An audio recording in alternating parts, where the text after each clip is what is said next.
أعوذ بالله من الشيطان الرجيم. بسم الله الرحمن الرحيم. الحمد لله رب العالمين. الرحمن الرحيم. مالك يوم الدين. إياك نعبد وإياك نستعين. اهدنا الصراط المستقيم. صراط الذين أنعمت عليهم غير المغضوب عليهم ولا الضالين. Amin. Alhamdulillah. Hafal semuanya? Nah, kalau tidak ada yang hafal, ya dimulailah menghafal gitu. Nah, oke, saya tidak tahu berapa kali kita baca surah Al-Fatihah ini satu hari satu malam ya. Iya kan? Nah, itu kalau tiap rakaatnya kita baca Al-Fatihah ya. Karena ada hadis la sholata liman lam yaqra bi fahatil kitab. Kata Imam Syafi'i itu rukun. Ya, tidak sah sholat yang tidak dibaca Al-Fatihah. Kalau bagi Imam Abu Hanifah itu wajib. Bedanya kalau rukun batal sholat kalau ditinggalkan. Kalau wajib berdosa ditinggalkan tapi sholatnya tidak batal. Itu bedanya antara rukun dengan wajib. Ya, dia berada di dalam sholat, ya kan? Ibu-ibu, sebelum kita lanjutkan ini, ada hadis yang agak menarik ini ya. Kita bahas dulu sebentar. Kita bawa ini kepada sholat. Ini hadis ketika ada seorang laki-laki ya datang kepada Nabi ya di Madinah. Nabi dengan sahabat berada di masjid. Datang, tak satu pun yang kenal. Di keciannya musafir, tak ada tanda-tanda musafir. Orang musafir itu kan lelah, bajunya kotor gitu ya. Lalu dia duduk, tapi bajunya bersih, pakaiannya putih-putih. Ya kan, lalu duduk bersimpuh. Lututnya itu beradu dengan lututnya Rasulullah, begitu dekatnya. Lalu ada yang ditanyakan kepada Nabi, ya kan, mulai dari iman. Lalu Nabi menjelaskan iman itu ini. Lalu dia bilang, benar engkau ahsanta, kau benar. Ini yang bertanya, inilah yang membenarkan, gitu ya. Mahwa Islam, lalu Nabi menjelaskan rukun Islam. Nah, ketiga yang ditanyakan itu mal ihsan. Apa itu ihsan? Ya kan? Nah, lalu Nabi menyatakan anta budallaha ka'annaka tarahu fa illam takun tarahu fa innahu yaraka. Ya kan? Ihsan itu adalah engkau beribadah kepada Allah. Ya, beribadah itu mulai dari sholat, puasa, zakat, haji, umroh, bersedekah, berbuat baik, apa saja itu namanya ibadah. Ada ibadah maqdha, ada yang ibadah ghairu maqdha. Ya kan, yang sudah ditentukan waktu, tempat, caranya itu ibadah maqdha. Dan tidak ditentukan tempat caranya itu menjadi ibadah ghairu maqdha. Ya kan? Kalau zakat itu maqdha. Kalau bersedekah itu ghairu maqdha, bisa ya kan, apalagi hadiah itu sifatnya dunia. Nah, kamu beribadah kepada Allah seakan-akan engkau melihat Allah itu, ya kan, seolah-olah kita melihat Allah. Jika engkau tidak mampu melihatnya, melihat Allah itu, maka sesungguhnya dia melihatmu.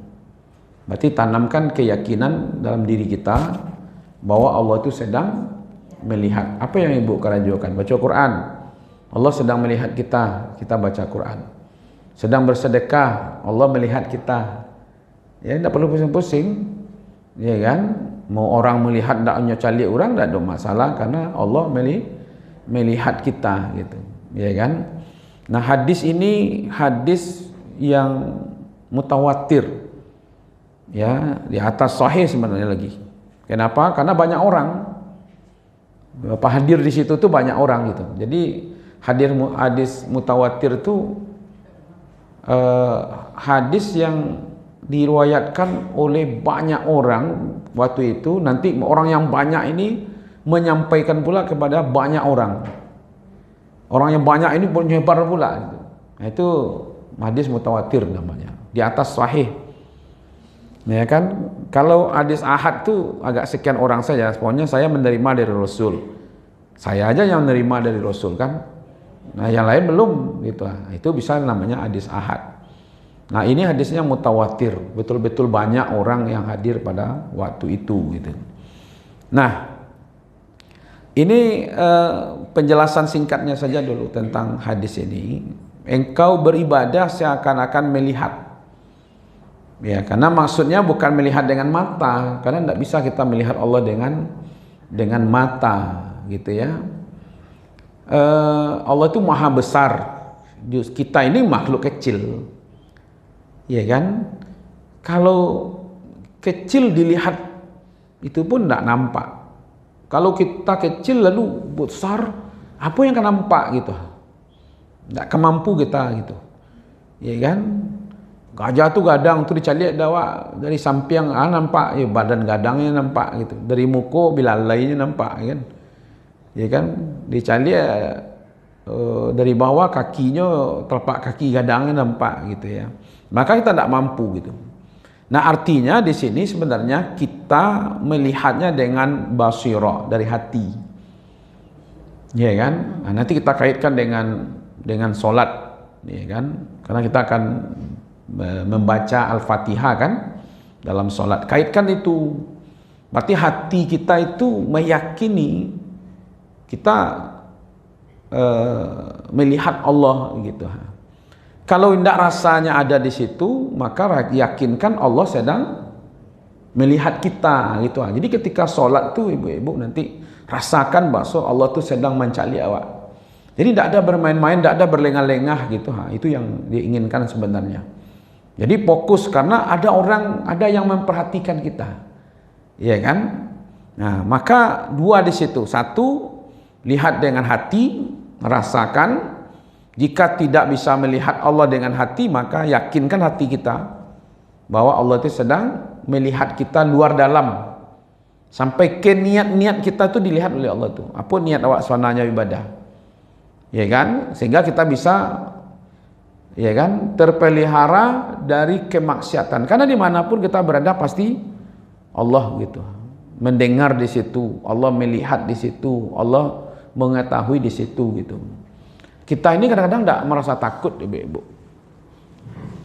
Kalau ibu berhadapan dengan saya, kan membelakang ke pintu tuh, berhadapan kan, lalu ibu bersemangat sampai 5 bercerita tentang seseorang. Ustaz Syanu, Ustaz tu Ustaz. Ya kan, ko kerajonya Ustaz, ko perangainya Ustaz itu. Lalu ketika orang yang tiba itu, orang yang pagunjang tadi tiba di belakang ibu gitu. Nyodangah kecek ibu itu, tapi ibu tak tahu kira-kira apa jantung ibu selatu ya. Ya, saja bila ibu tu tiba tadi tu, tahunya awak kecek tadi tu ya. Nah itu kan. Nah, bagaimana ketika kita, ya kan, ada yang maha mendengar, ada yang maha melihat, ada yang maha mengetahui gitu. Nah, itulah Allah. Nah, itu yang dikejar di situ. Ya kan? Supaya benar-benar kita itu jangan lalai, nah, gitu. Itu ya, sehingga bisa kita menjaga ketaatan kita kepada Allah. Nah, sekarang saya ingin bawa ke satu ibadah, yaitu sholat. Karena nanti kan Al-Fatihah itu satu-satunya ada dialog dalam sholat. Ya, nanti kita lihat ya. Sekarang kita bawa kepada sholat. Ada ampe raso yang harus muncul oleh ibu-ibu, bapak-bapak kalau ingin dapat sholatnya yang enak, sejuk, damai, kusuk gitu. Masa iya bu? Orang pergi berburu saja tuh, ya kan, bahagianya pergi berburu kan. Nanti gajahnya apa? Babi. Nanti bawanya anjing kan, ya kan. Tadi yang mau dikirim di kawan video seorang ibu mengeluh, ya kan, sehari sampai liter habis, khususnya hari Rabu dan hari Sabtu sampai liter habis barenya gitu. Banyak makan kalau ya tidak, udah boko pemburu itu apa lo buangan baburu jo. Apa hubungan baburu jo sampai liter hari Rabu jadi Sabtu je. Makan anjing tu lebih banyak lo pada makan anak ambolai gitu. Ya nak. Pergi baburu bila tu je, hari Rabu je, hari Sabtu je. Jadi tak fikirlah dia mau. Untuk pergi buru je ada jadual orang gitu. Masa untuk pergi mengaji tak ada jadual. Iya kan? Jadi kadang-kadang begitulah gitu. Asik gitu sebenarnya ibu-ibu. Nah, ketika kita beribadah, ya kan, nggak asik, itu berarti ada yang salah sebenarnya tuh, ya kan?